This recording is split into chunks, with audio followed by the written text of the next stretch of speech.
Terra Vista ng General Tres Cavite. Pabuhos na rin naman tayo dito. Yan, pinagyan natin ng canopy para hindi basa dito sa part na to. Yan boss, na-layout na natin. Yan, may masking tape na yan. Yan yung ilalagay na junction box. Yan, kain muna tayo. Yan, kain muna ang team. Yan tayong manok, kapakwan. Yan, may abang na tayo ng outlet nyan. May bukas, pwede na kasing tindahan to. PPR pipe, yan, may abang na rin tayo. Pinalitan natin yung air vent dahil may butas. Yan. Mga boss, dito naman tayo sa block 50 ng The Woodland, Tres Martires ng Cavite. Yung block 50 natin, check natin. At least na rin naman yung yung ating mga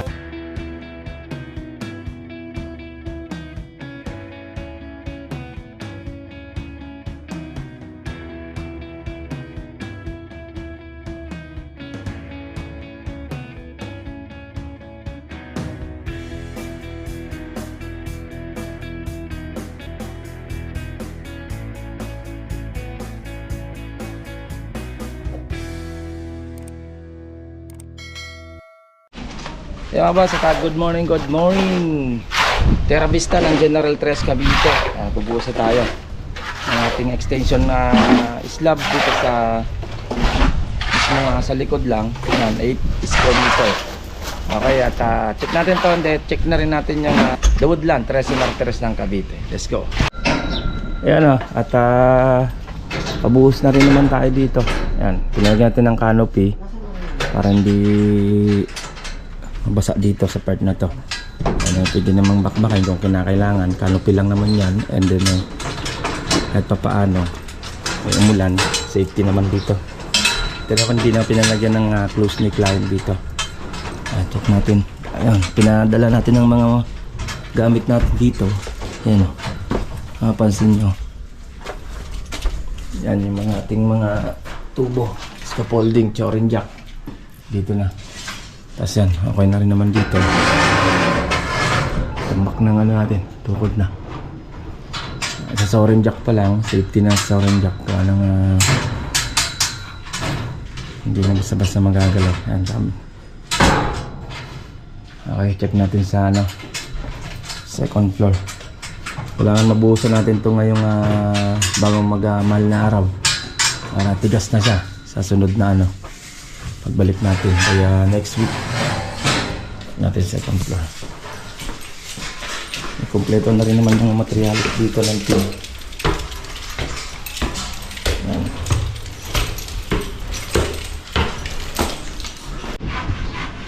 Da-drop na natin to. Dalawang drop. Drop din to, drop din yon. Kaya nang liliot na natin yung sa niya, toilet bowl niya. And then sa kanyang shower. Abang na tayo ng tubo dito ng tres para sa exhaust naman dyan sa may ilalim ng CR. Diretso na yan dito, exhaust. Tapos yung bubong nito, wala lang naman ang bubong niyan. Baba lang naman. Para wala na tayong inside gutter.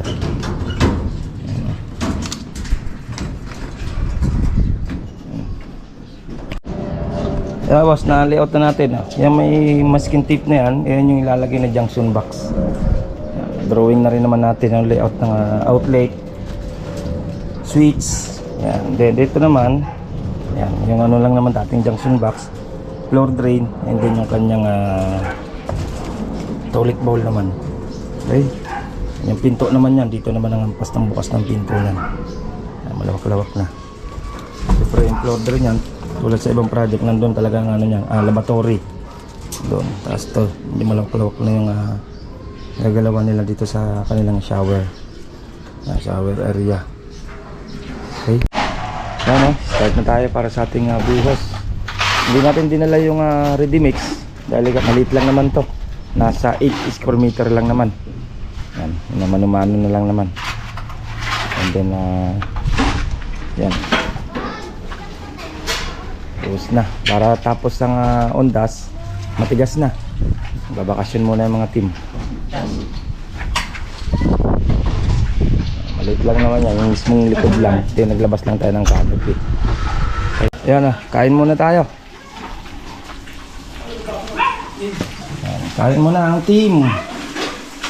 Meron tayong ano, manok, kapakwan, soft drinks. Kain mo na, nag-buhos natin.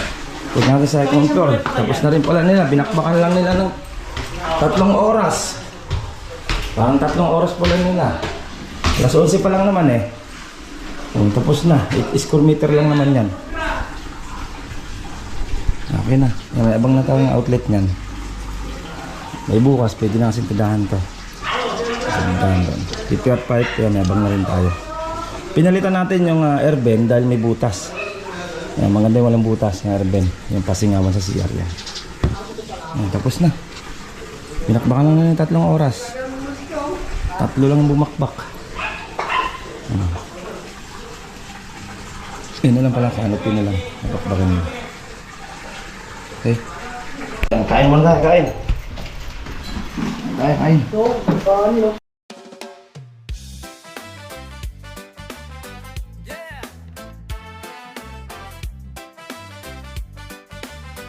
Uragon sa site, naging handa. Bawat bahay ay delight. Puso sa gawa, dedikasyon ng dala. Sa bawat tahanan, solid ang resulta. Yeah, si J. Uragon Block, kontratista ng mga bahay. Hard hurt, suot, plano laging sabay. Semento't kahoy, bawat pako ay tama. Team niya masipag, bawat araw may drama. May vlog sa YouTube, buhay sa paggawa. Kwento ng pawis at tawa, bawat hagbang obra sa init. Kaya boss, at yan ang ating kunti pasilip dito. Kaya tapos na sila pagbuhos nila dito. Okay naman tayo sa Dawoodland Tres Martires ng Cavite. Update ko naman kayo pag nandun naman ako.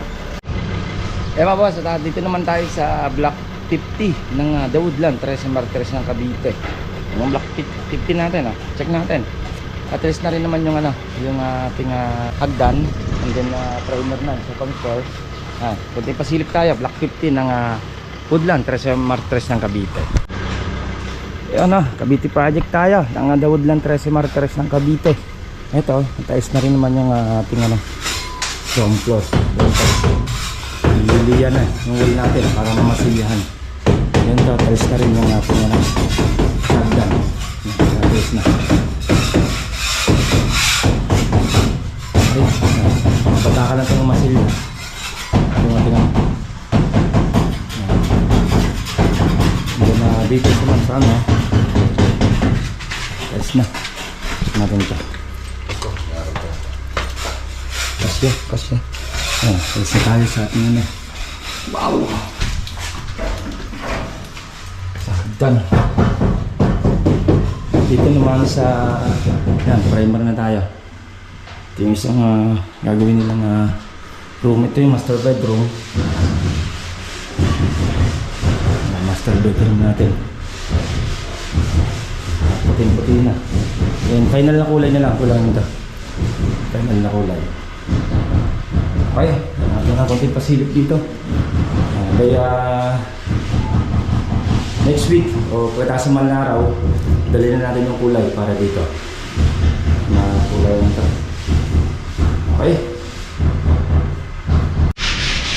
Yan boss, yan ang ating konting pasilip dito sa Dawoodland Tres Martires ng Cavite project, and then yung ating binubuhusan ng block 41 ng Terra Vista ng General Tres Cavite. Yan, binubuhusan na yung ating Terra Vista ng General Tres Cavite. Okay, update ko kayo baya bukas naman sa ibang project naman natin. Okay, ingat-ingat na pa sa bye. Ito pong J. Uragon Vlog, napakaganda po ng channel na ito, no? Tungkol po ito sa construction. Actual construction po ang channel na ito, no? Pag pinanood nyo po ito, panalo po kayo sa channel na ito. Napakaganda po ng mga video niya.